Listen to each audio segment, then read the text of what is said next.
ఏమండి, నేను గుజరాతీ ముట్టియా చేయించబోతున్నానండి.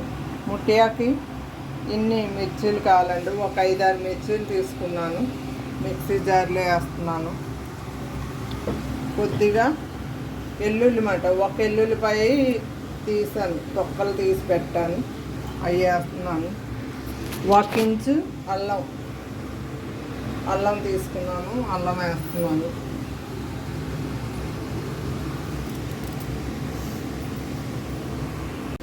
ఇప్పుడు వేసానండి ఇవన్నీ. 2 స్పూన్లు పంచదార వేయాలండి.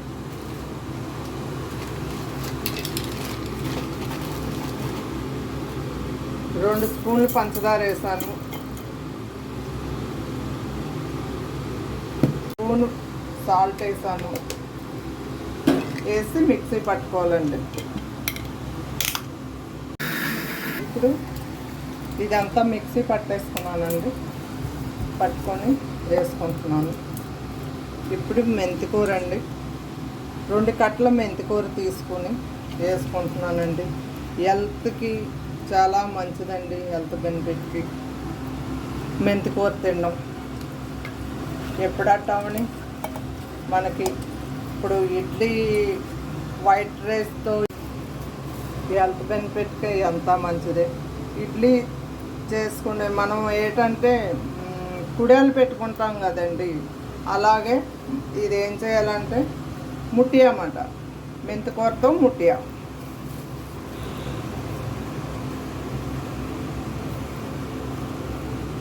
మూడు కటోరీలు పిండి తీసుకున్నానండి.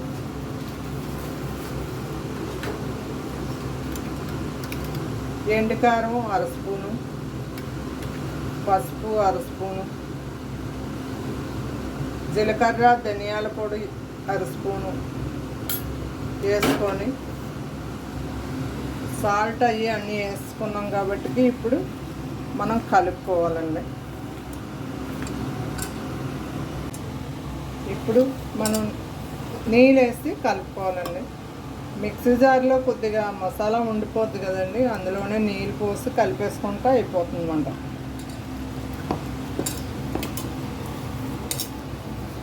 ఇప్పుడు మనం ఈ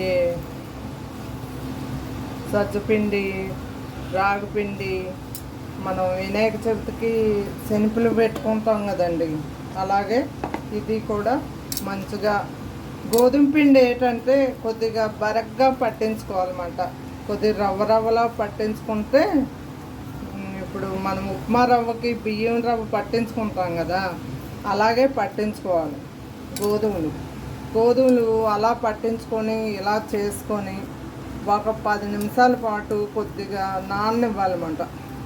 ఇలా పిండి కలిపేసి నాననివ్వాలి. నానించామంటే కొద్దిగా నానిపోయిన తర్వాత మనం ఆవిరి పెట్టుకొని కుడాలు పెట్టుకోవాలి. కుడాలు పెట్టుకున్న తర్వాత చెప్తాను అంతానా ప్రొసీజర్. ఇప్పుడండి మనం కుక్కర్ ఆవిరి పెట్టుకున్నామంట, ఇందులో నీళ్ళు పోసుకొని స్టాండ్లో ఇది పెట్టుకున్నామంట, చిల్లులు కానీ ఇది పెట్టుకున్న తర్వాత కొద్దిగా మనం తినే సోడా వేసుకోవాలి. ఇందులో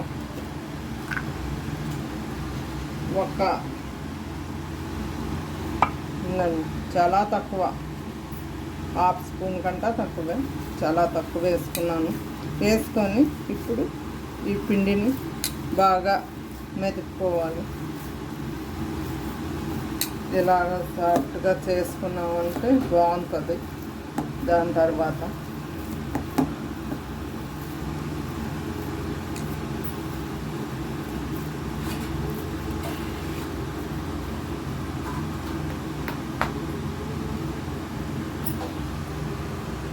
ఇలాగా మనం పెట్టుకోవాలి.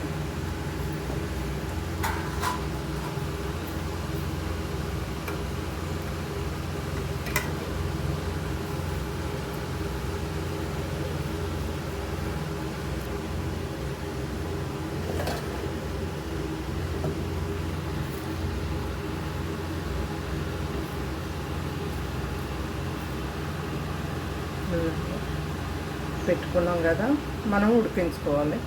ఇప్పుడు స్టవ్ మీద కొద్దిగా మీడియం స్టవ్ పెట్టుకొని మనం ఉడికించుకోవాలండి. ఫుల్ హైలోని కూడా కాదు, అలాగని స్లో కాదు. ఇదిగోండి అయిపోయిందండి. చాకు పెట్టి చూసాను, అయిపోయింది. చాకుకి ఏమీ తగలలేదు, అయిపోయిందన్నమాట. ఇప్పుడు మనం కిందకి దించి పెట్టుకోవాలి. కిందకి దించి పెట్టుకొని కొద్దిగా చల్లారిన తర్వాత తాలింపు వేసుకోవాలి. అది మీకు చూపిస్తాను.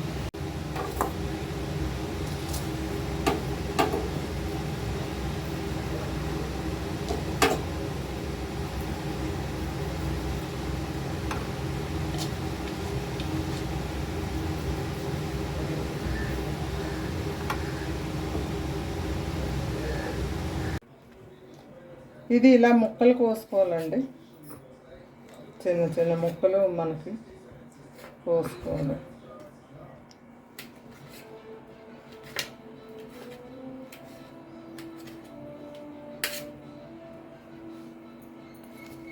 స్టవ్ వెలిగించానండి, ఆయిల్ పోసాను. ఒక 4 స్పూన్ల ఆయిల్ పడుతుందండి. ఆవాలు 1.5 స్పూన్ వేసానండి. నువ్వులు వేసాను, ఒక 3 స్పూన్లు నువ్వులు పడతాయి వేసాను. 1 స్పూను ఇంగ వేయాలండి. 1 స్పూన్ ఇంగ వేసాను. మీరు ఎప్పుడైనా సొరకాయ మన ఆనపకాయ ఉండేటట్టు ఉంటే ఆనపకాయతోని కూడా ఇదే ప్రొసీజర్తో మీరు ఆనపకాయ ముట్టియా కూడా చేసుకోవచ్చు. సొరకాయ ముట్టియా మెంతికూరతో చేసుకోవచ్చు.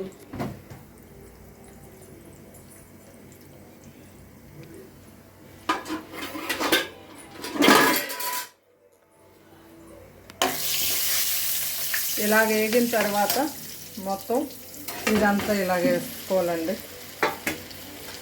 వేసుకొని బాగా కలుపుకోవాలండి.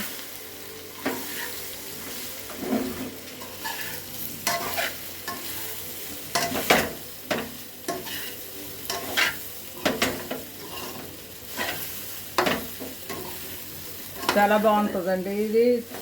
మామూలు బయటికి ఇప్పుడు వెళ్ళేటప్పుడు, ఉదయం పూట వెళ్ళేటప్పుడైనా, సాయంత్రం నాస్తాగా అయినా, టిఫిన్ సాయంత్రం టిఫిన్ తినే వాళ్ళకి ఇప్పుడు ఇడ్లీలు దోశలు కానీ అప్పుడు ఇలాంటిది కూడా అప్పుడప్పుడు చేసుకుంటే చాలా బాగుంటుందండి.